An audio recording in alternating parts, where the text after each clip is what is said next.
Preview.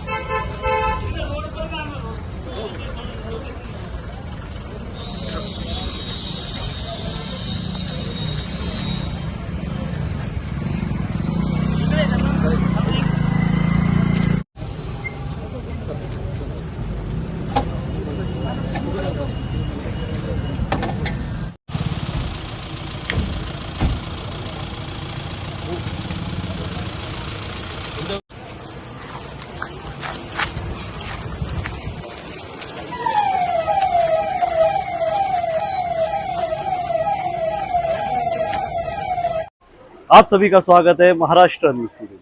मैं इस वक्त मौजूद हूँ इंदिरा नगर में, जो जवाहर नगर पुलिस स्टेशन की हद्दी का इलाका आता है।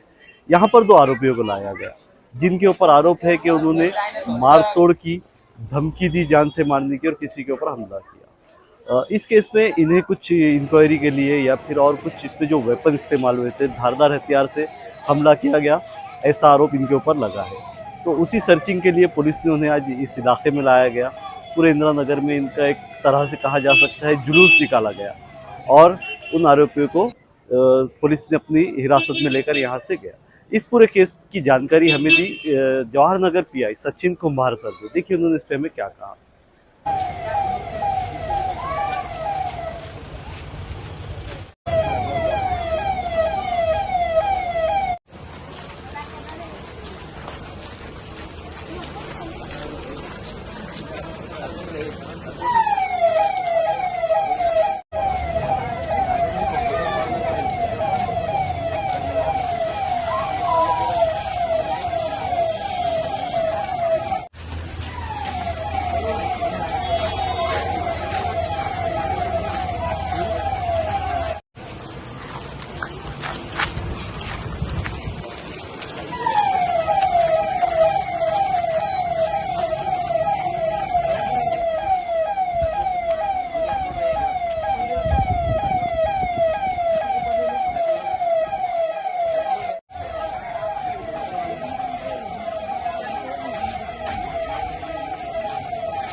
सर, आरोपींना तुम्ही आज इकडे घटनास्थळी घेऊन आले होते, काय?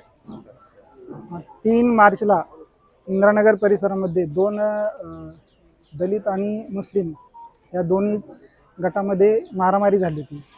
त्या मारामारीने परस्पर विरोधी गुन्हे दाखल झाले होते। ते गुन्हे दाखल झाल्यानंतर काही लोकांनी त्या इंदिरानगरमधले जे तक्रारदार आहेत त्यांच्या आणि त्यांच्या शेजारच्या घराजवळील मोटरसायकलची तोडफोड केली होती। त्या अनुषंगाने पण एक गुन्हा दाखल करण्यात आलेला आहे। सदरची पार्श्वभूमी असताना सामाजिक कार्यकर्ते आहेत त्या परिसरामधले, त्यापैकी एक कुणाल दांडगे व त्यांच्या इतर लोकांनी व त्या परिसरामधील लोकांनी एक आंदोलन केलं होतं। त्यामध्ये आरोपींना अटक करावं, लवकरात लवकर त्यांना अटक करून जे पीडित आहेत किंवा ज्यांच्यावर अन्याय झाले त्यांना न्याय द्यावा, अशा प्रकारे त्यांनी आंदोलन केले होते। त्या सदर गुन्ह्यामध्ये 10 ते 12 आरोपी अटक करण्यात आले आहेत। परंतु तो गुन्हा घडलेला असताना सुद्धा शनिवारी 29 तारखेला रात्री 1:15 वाजण्याच्या सुमारास एक तडीपार आरोपी शेख मजर शेख गुलाब व त्याचा भाऊ शेख अफरोज शेख गुलाब यांनी एक कुणाल दांडगे म्हणून आहेत, ज्यांनी पाठीमागची जी तोडफोड झाली होती गाडीची त्याच्यामध्ये आंदोलन केलेलं होतं। तर त्यांना जाऊन आमच्या नातेवाईकावर गुन्हे दाखल केले आहेत, तू नेता बनत आहेत, तुझी नेतागिरी बाहेर काढतो, तुला मारतो असं म्हणून चाकूचा दाखवून जीवे मारण्याची धमकी दिली होती। सदर प्रकरणामध्ये कुणाल दांडगे यांच्या तक्रारीवरून गुन्हा दाखल करण्यात आले आहे। आणि त्या आरोपींना या दोघांना रात्री अटक केली आहे त्या गुन्ह्यामध्ये. तर त्या गुन्ह्यामध्ये त्यांना अटक केल्यानंतर जी गुन्ह्यात वापरलेला चाकू आहे तो हस्तगत करण्यासाठी आम्ही आरोपीकडे विचारपूस केली असता त्यांनी तो काढून देतो म्हणून सांगितलं व तो चाकू याच परिसरामध्ये कुठेतरी लपवून ठेवलेला आहे असं त्यांनी सांगितले. म्हणून आज त्यांना आम्ही लॉकअपमध्ये काढून त्यांना या गुन्ह्याच्या अनुषंगाने या परिसरामध्ये तपासकामी घेऊन आलेले आहेत. तर त्याच्याकडे तो चाकू हस्तगत करून तसेच त्याला माननीय न्यायालयात हजर करून पुढील कारवाई करण्याची आम्ही तजवीज ठेवली आहे. त्याच्यामध्ये किरकोळ स्वरूपात त्यांना पकडत असताना एक पोलीस कॉन्स्टेबल मारुती गोरे आहेत, त्यांना पाहायला थोडीशी किरकोळ पळताना दुखापत झालेली आहे. बाकी त्यांची तब्येत चांगली आहे. सर, नागरिकांना काय आवाहन करताना अशा प्रकारे जर तुम्ही क्राईम करत असला तर पोलीस किती सक्षम आहेत त्यांना रोखण्यासाठी? नागरिकांना आम्ही पोलीस छत्रपती संभाजीनगर पोलीस आयुक्त साहेब व आमच्या जवाहरनगर पोलीस स्टेशनतर्फे आवाहन करतो की त्यांना कुणी जरी काही त्रास देत असेल तर त्यांनी तात्काळ येऊन पोलीस स्टेशनला रिपोर्ट करावं. आम्ही त्याबद्दल त्यांच्या दिलेल्या तक्रारीत तात्काळ कारवाई करून समोरच्या योग्य ती प्रतिबंधक कारवाई करणार आहोत. म्हणून कुणीही घाबरून न जाता, कुणाच्याही याला बळी न पडता किंवा कोणी धमकी देत असले तर त्यांना घाबरून न जाता बिनधास्त पोलीस स्टेशनला यावं आणि तक्रारी नोंद करावीत. आम्ही त्यांच्या तक्रारीवरून 100% कारवाई करू हे मी माननीय पोलीस आयुक्त सो व पोलीस स्टेशन जवाहरनगर यांच्यातर्फे मी आपल्याला आश्वासन देतो.